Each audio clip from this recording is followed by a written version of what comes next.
Bore da, pawb, okay. Quick sip of water. And we'll dive straight in.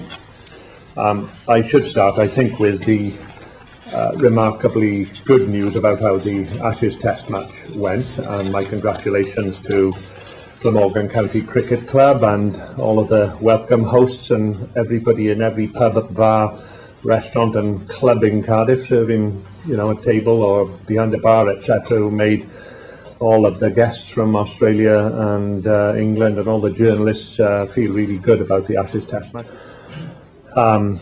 I do find it repugnant that an allegation is made that civil servants are using first-class travel. It just simply ruins the Lib Dem story. If they had a good story, they have ruined that good story by overhyping it, by claiming that civil servants were using first-class travel. Civil servants do not use first-class travel. I don't think I've ever used first-class travel, but certainly civil servants can't. I don't think I ever have, to be honest. And if I can't, I'm sure they can't. Adrian? You've always been very clear about your timetable for retirement, given the increase in number of cases of swine flu and the continuing recession problems. Do you intend to stick to that timetable?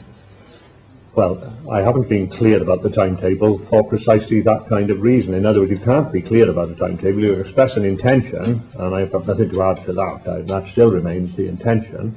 But I've always said that there could be a force majeure circumstance, such as a general election or swine flu, which might knock that timetable, off. We're not obsessive about wanting to legislate just to prove that we can sort of touch our biceps and prove that we are, an impressive legislative body. But you could see the change in the pattern of business in the Assembly. We were a body which made declaratory debates and declaratory statements which were either voted down or voted through, but that did give the Assembly this unfortunate tag of being a bit like the Aberystwyth, Students' Union Debating Society rather than a legislature. And gradually we are moving from debating society into legislature. It's just not possible to predict the day on which I will depart, and therefore, I'm not going to press Emyr to finish his work before I finish, or, he's just got to finish his work, basically. And then my date of departure will have to be sorted out along the lines that I've made clear already. If I had gone by the time his report comes in, then I'm sure that I will be very supportive to my successor and the administration in whatever decision they take. Yeah. Camden Davis, Politics Cymru. You've obviously had a lot of difficulties over the last years with the elevated salaries that Dan was talking about. Yeah. What have been the successes of the last year, and what do you hope you will achieve over the next year? Yeah.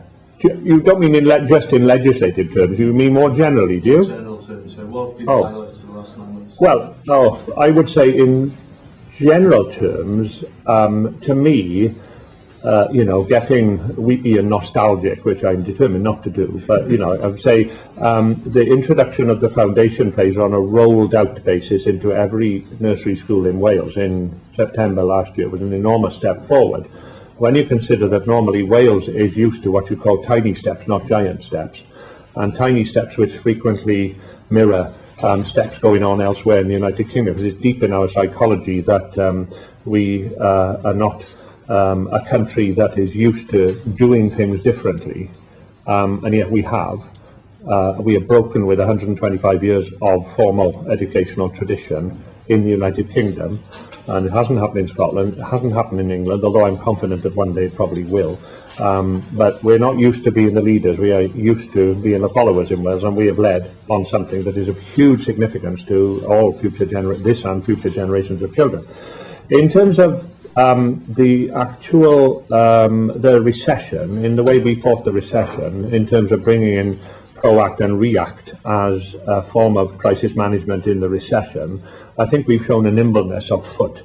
And the way we have developed this via a social partnership model, in the way we've worked with the business community, meaning the owners of businesses as well as the trade unions in business, to come forward with ideas like that. I think it has shown a new way of working, which I think may survive the recession. Now, I don't know, I can't predict the future, and it'll be for my successor to determine.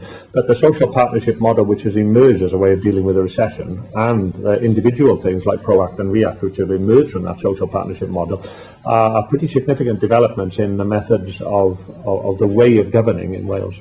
Okay? Right, in my humble opinion.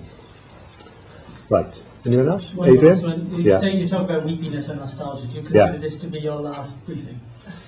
Well, last one before the summer recess. Okay. Diolch yn fawr. Okay.